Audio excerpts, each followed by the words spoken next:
തൃശ്ശൂരിലെ ഒരു സാധാരണ കർഷക കുടുംബത്തിൽ ജനിച്ച മൂത്തേടത്ത് പാഞ്ചൻ രാമചന്ദ്രൻ എന്ന MP രാമചന്ദ്രൻ ഉജാലയെ ഒരു ബ്രാൻഡാക്കി മാറ്റിയ കഥ നമ്മളെ അതിശയിപ്പിക്കുന്നതാണ്. പഠനശേഷം അക്കാലത്ത് ആളുകൾ ചിന്തിച്ച പോലെ തന്നെ ഏതെങ്കിലും നല്ലൊരു ജോലി തേടി ഗൾഫിലേക്ക് പോകാനാണ് അദ്ദേഹം ആഗ്രഹിക്കുന്നത്. അതിന്റെ ആദ്യ പടിയായിക്കൊണ്ട് ബോംബെയിലെത്തുന്നു. ബോംബെയിൽ എത്തിയ ശേഷം ആ തീരുമാനം മാറ്റി അവിടെ കെമിക്കൽ ആൻഡ് അരോമാറ്റിക്സ് എന്ന് പറയുന്ന ഒരു കമ്പനിയിൽ അദ്ദേഹം അക്കൗണ്ടന്റ് ആയിട്ട് ജോലിയിൽ പ്രവേശിക്കുന്നു. തൻ്റെ അച്ഛനെ പോലെ തന്നെ തിളങ്ങുന്ന വസ്ത്രങ്ങൾ ഉപയോഗിക്കാൻ ഇഷ്ടപ്പെടുന്ന ആളായിരുന്നു MP രാമചന്ദ്രൻ. എന്നാൽ ഇത് പെട്ടെന്ന് നിറം മങ്ങും. തുടർച്ചയായി വെള്ളവസ്ത്രത്തിൽ നീലം മുക്കുമ്പോൾ നീല നിറത്തിലുള്ള പാട് വരുന്നതായി അദ്ദേഹം കാണുന്നു. അന്നത്തെ കാലത്ത് ഫാബ്രിക് വൈറ്റ്നേഴ്സ് ഗുണമേന്മയുടെ കാര്യത്തിൽ തീരെ പുറകിലായിരുന്നു. ഒരു അക്കൗണ്ടന്റ് എന്ന നിലയിൽ സ്ഥിരമായി ഉപയോഗിക്കുന്ന വെള്ളവസ്ത്രങ്ങൾ നിറം മങ്ങാതെ സൂക്ഷിക്കുന്നത് അദ്ദേഹത്തിന് ബുദ്ധിമുട്ടായി മാറി. അദ്ദേഹം ജോലി ചെയ്തിരുന്ന കെമിക്കൽ കമ്പനിയിലെ എക്സ്പേർട്ടുമായി ചേർന്ന് വസ്ത്രങ്ങൾ വെള്ളയായി സൂക്ഷിക്കുന്ന ഒരു ഫാബ്രിക് വൈറ്റ്നർ ഉണ്ടാക്കിയെടുക്കാനുള്ള ശ്രമം നടത്തുന്നു. ആ സമയത്ത് തൻ്റെ വസ്ത്രത്തിന്റെ നിറം നിലനിർത്താൻ വേണ്ടി മാത്രമാണ് അദ്ദേഹം ഇത് ഉപയോഗിച്ചു വന്നിരുന്നത്. ഒരു ബിസിനസ് ഐഡിയ ആയിട്ട് ചിന്തിച്ചിട്ട് പോലും ഉണ്ടായിരുന്നില്ല. എന്നാൽ വർഷങ്ങൾക്ക് ശേഷം താൻ ജോലി ചെയ്തിരുന്ന കെമിക്കൽ കമ്പനി പൂട്ടിപ്പോവുകയാണ്. അദ്ദേഹത്തിന് ജോലി നഷ്ടമാകുന്നു. തൊഴിൽ നഷ്ടപ്പെട്ടതോടുകൂടി ഒരു ഫാബ്രിക് വൈറ്റ്നർ കമ്പനി നിർമ്മിക്കാനുള്ള ശ്രമം അദ്ദേഹം നടത്തുകയാണ്. സ്വന്തം അടുക്കളയിൽ തന്റെ കെമിക്കൽ കമ്പനിയിലെ അറിവ് വെച്ച് ഒരു വർഷത്തോളമുള്ള പരീക്ഷണത്തിൽ വസ്ത്രം വെളുപ്പിച്ചെടുക്കാനുള്ള ഫോർമുല അദ്ദേഹം കണ്ടെത്തി. പ്രൊഡക്റ്റ് വിപണിയിലേക്ക് ഇറക്കാൻ അദ്ദേഹത്തിന്റെ കൈവശം സമ്പാദ്യമായി ഉണ്ടായിരുന്നത് 5000 രൂപ മാത്രമായിരുന്നു. ആ പണം ഉപയോഗിച്ച് തന്റെ നാടായ തൃശൂർ ഗുരുവായൂരിൽ ഒരു ഫാക്ടറി നിർമ്മിക്കാൻ അദ്ദേഹം പ്ലാൻ ചെയ്യുന്നു. പാരമ്പര്യ സ്വത്തായി കിട്ടിയ ഭൂമിയിൽ ഫാക്ടറി നിർമ്മിക്കുന്നു. മകളുടെ പേരായ ജ്യോതി എന്ന പേരാണ് ഫാക്ടറിക്ക് ഇടുന്നത്. ഉജാല എന്ന പേരിൽ ഈ പ്രൊഡക്റ്റ് മാർക്കറ്റിൽ എത്തിക്കാനും തീരുമാനിക്കുന്നു. ആ സമയത്ത് മാർക്കറ്റിലുണ്ടായിരുന്ന ഫാബ്രിക് വൈറ്റ്നേഴ്സ് എല്ലാം പൗഡർ രൂപത്തിലായിരുന്നു. എന്നാൽ ജ്യോതി പ്രൊഡക്ഷൻ കമ്പനിയാണ് ഇന്ത്യയിൽ ആദ്യമായി ലിക്വിഡ് രൂപത്തിൽ ഫാബ്രിക് വൈറ്റ്നേഴ്സ് മാർക്കറ്റിൽ എത്തിച്ചത്. 500 ബോട്ടിലുകളാണ് ആദ്യം വിൽപ്പനയ്ക്ക് വെച്ചത്. തൃശ്ശൂരും മലപ്പുറം ജില്ലയിലുമായിട്ട് തൊഴിലാളികൾ വീടുകൾ തോറും കയറിയിറങ്ങി ഈ ഉജാല എന്ന പ്രൊഡക്റ്റ് പരിചയപ്പെടുത്താൻ വേണ്ടി തുടങ്ങി.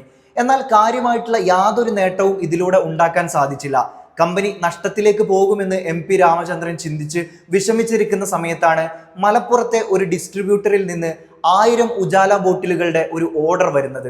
അവിടെ നിന്നാണ് ഉജാല പച്ച തൊടാൻ വേണ്ടി തുടങ്ങുന്നത്. ആദ്യ വർഷം 40,000 രൂപയുടെ വിറ്റുവരവുണ്ടാകുന്നു. പ്രൊഡക്റ്റ് ലാഭമുണ്ടാക്കാൻ തുടങ്ങിയപ്പോൾ കൂടുതൽ പേരിലേക്ക് എത്തിക്കാനുള്ള ശ്രമങ്ങൾ അദ്ദേഹം നടത്തി. 1986 ഉജാലയുടെ ആദ്യത്തെ പരസ്യം മാതൃഭൂമി ന്യൂസ് പേപ്പറിലും 87 റേഡിയോ വഴിയും പരസ്യം വരുന്നു. ആ വർഷം തന്നെ കേരളത്തിന് പുറത്തേക്കും ഉജാല സഞ്ചരിക്കാൻ തുടങ്ങി, പ്രത്യേകിച്ച് തമിഴ്നാട്ടിലേക്ക്. 1992 കമ്പനിയിലെ തൊഴിലാളികളും മാനേജ്മെന്റും തമ്മിൽ രൂക്ഷമായ ഒരു പ്രശ്നമുണ്ടാകുന്നു. ചില രാഷ്ട്രീയ ട്രേഡ് യൂണിയനുകളുടെ ഇടപെടലുകളും വലിയ പ്രതിസന്ധി സൃഷ്ടിക്കുന്നു. കേരളത്തിൽ നിന്ന് ഈ ബിസിനസ് കൊണ്ടുപോകാൻ സാധിക്കില്ല എന്ന് മനസ്സിലാക്കിയ രാമചന്ദ്രൻ തമിഴ്നാട്ടിലേക്ക് പ്രൊഡക്ഷൻ യൂണിറ്റ് പറിച്ചു നടുന്നു. പോണ്ടിച്ചേരിയിൽ ജ്യോതി ലബോറട്ടറീസിന്റെ നിർമ്മാണ പ്രവർത്തനം ആരംഭിക്കുന്നു. 3.5 കോടി രൂപ അവിടുത്തെ ഗവൺമെന്റ് ഇതിനായി അനുവദിച്ചു നൽകി. 2 വർഷത്തിനുള്ളിൽ ആ ഒരു തുക തിരിച്ചടക്കുകയും ചെയ്തു. കാരണം ഒരു ദിവസം 50 ലക്ഷം ഉജാല ബോട്ടിലുകൾ നിർമ്മിക്കാനുള്ള കപ്പാസിറ്റി പോണ്ടിച്ചേരിയിലെ ആ ഫാക്ടറിക്ക് ഉണ്ടായിരുന്നു. 1997 ആയപ്പോഴേക്കും ഇന്ത്യയിലെ ഒരു പ്രമുഖ ബ്രാൻഡായി ഉജാല മാറിക്കഴിഞ്ഞിരുന്നു. 100 കോടിയുടെ വിറ്റുവരവാണ് ആ വർഷം ഉണ്ടായത്. എന്നാൽ തന്റെ കമ്പനി സൗത്ത് ഇന്ത്യയിൽ മാത്രം ഒതുങ്ങിയാൽ പോരാ, അത് ഇന്ത്യ മൊത്തം വ്യാപിപ്പിക്കണം. അങ്ങനെ ഈ 100 കോടി വിറ്റുവരവുണ്ടായതിൽ നിന്ന് 36 കോടി രൂപ ഒരു പ്രത്യേക പരസ്യം ചെയ്യാനായി അദ്ദേഹം മാറ്റിവെക്കുകയാണ്. 90കളിൽ ആ പരസ്യം TV-യിൽ കണ്ട ആരും അത് മറന്നു കാണാൻ വഴിയില്ല. നിങ്ങളുടെ കുടുംബത്തിലെ മുഴുവൻ വസ്ത്രങ്ങളും വൃത്തിയാക്കാൻ ഒരു ബക്കറ്റ് വെള്ളത്തിൽ വെറും 4 തുള്ളി ഉജാല മാത്രം മതി എന്ന പരസ്യവാചകം എല്ലാവർക്കും മനപ്പാടമായി മാറി. അങ്ങനെ അദ്ദേഹം ഉജാല എന്നത് ഇന്ത്യയിലെ ഓരോ വീട്ടിലെയും കുടുംബാംഗത്തെ പോലെയാക്കി മാറ്റി. നീലം മുക്കുക എന്ന പ്രയോഗം മാറ്റി ഉജാല മുക്കുക എന്ന പ്രയോഗത്തിലേക്ക് അദ്ദേഹം കാര്യങ്ങൾ കൊണ്ടെത്തിച്ചു. അങ്ങനെ ഒരു ദിവസം 10 ലക്ഷം ബോട്ടിലുകൾ വിൽക്കുന്ന തരത്തിലേക്ക് ആ ബ്രാൻഡ് മാറി.